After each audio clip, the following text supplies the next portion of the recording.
Alô, estimados, alô, estimadas, bem-vindo ao nosso curso Introdução ao Pensamento Político de Platão, as principais ideias da República. Eu sou o professor Djalma Cremonese, professor da Universidade Federal de Santa Maria, e trabalhamos aqui com as disciplinas propedêuticas introdutórias, Teoria Política 1, Teoria Política 2, Fundamentos da Ética Filosófica, temas também da introdução ao pensamento filosófico e o tema da felicidade. Nós vamos partir hoje, então vamos fazer aí 6 aulas introdutórias para você se situar nesse pensador chamado Platão, o fundamento do pensamento ocidental na questão filosófica.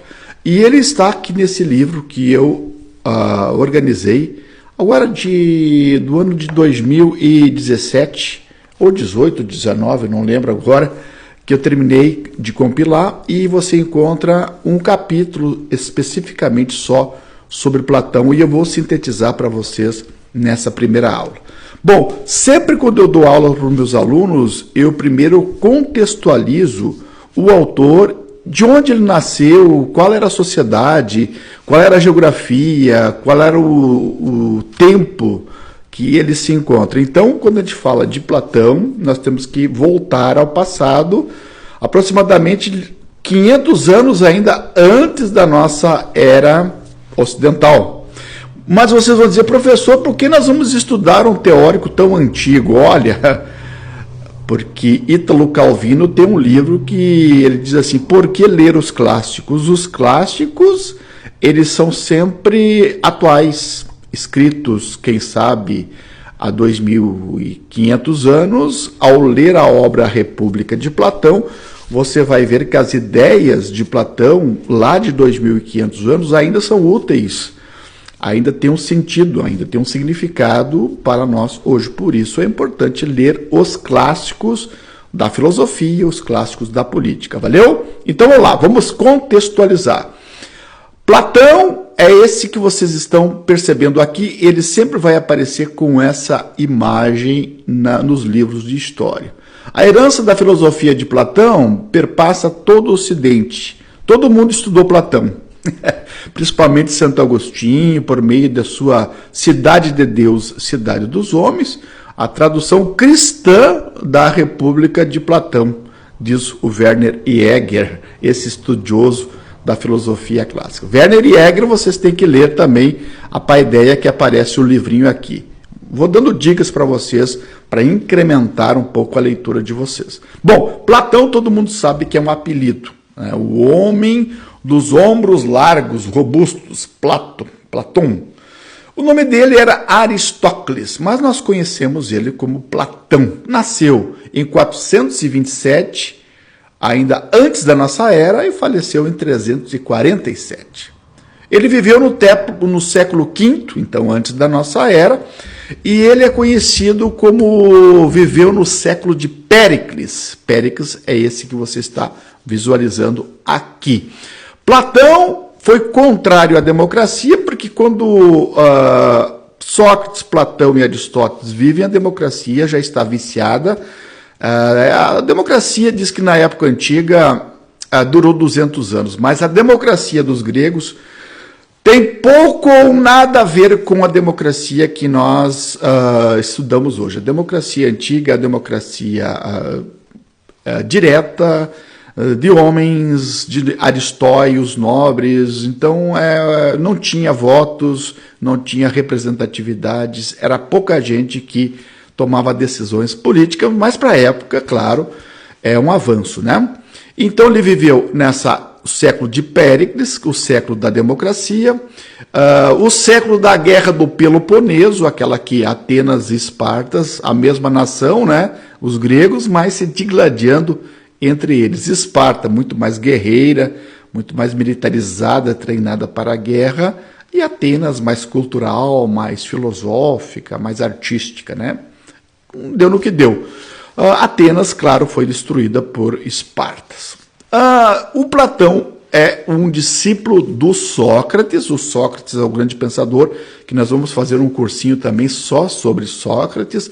expondo as principais ideias, e dizem que fundou uma escola filosófica, né? Os historiadores dizem que ele fundou uma academia. A academia era um centro de formação, o nome é dedicado a um deus chamado Academos. Então, Academia 387, onde a elite ateniense estudava e Platão ali dava aula, né?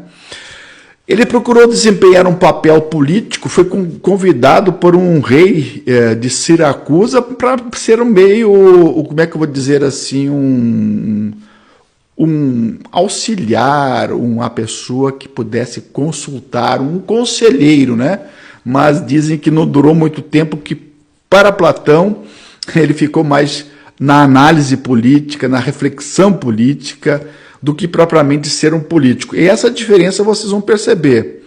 Por exemplo, o professor Djalma não é um político, não é um vereador, não é governador, não é deputado, não é senador, nem presidente da República. Ele não é um profissional de profissão político. O professor Djalma é um analista da política. Analiso os teóricos que pensaram a política. Então é diferente você refletir sobre a política, sobre os personagens políticos, sobre as ideias políticas, do que propriamente você assumir um cargo político. Então uma coisa não tem a ver com a outra. Não podemos confundir as ideias de Platão com Sócrates. Você sabe que ele ficou durante 20 anos aos pés do seu mestre Sócrates. Então muitas vezes o Platão utiliza os seus diálogos. Lembre-se que Sócrates, não temos nada escrito por Sócrates. Tudo que sabemos do Sócrates, que era o professor do Platão, advém, dizem que do Platão, do Xenofontes, né?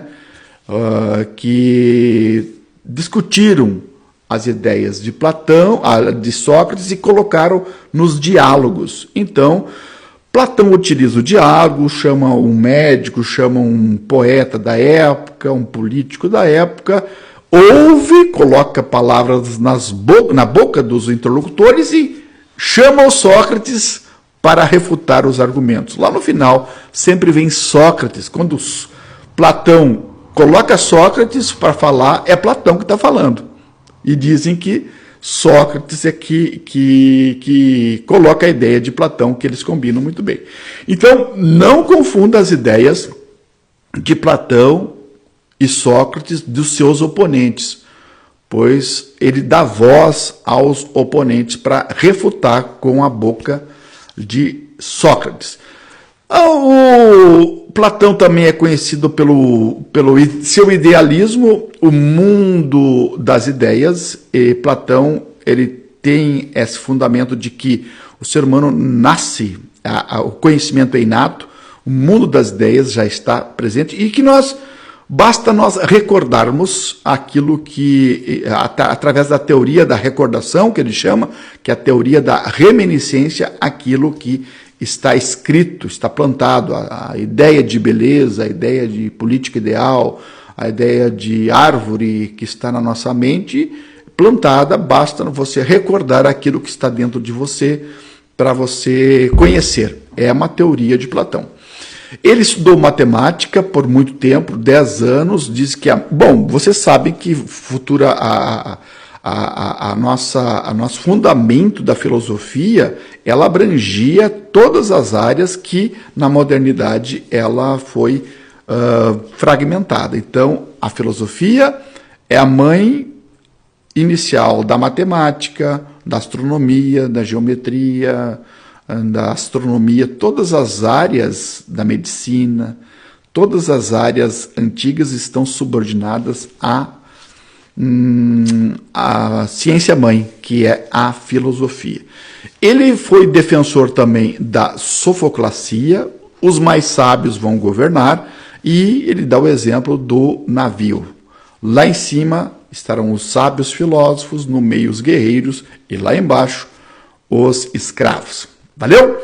Mini aula número 1, contextualizando Platão. Dá uma curtida aí e compre nosso livrinho também para você saber mais. Voltamos já já.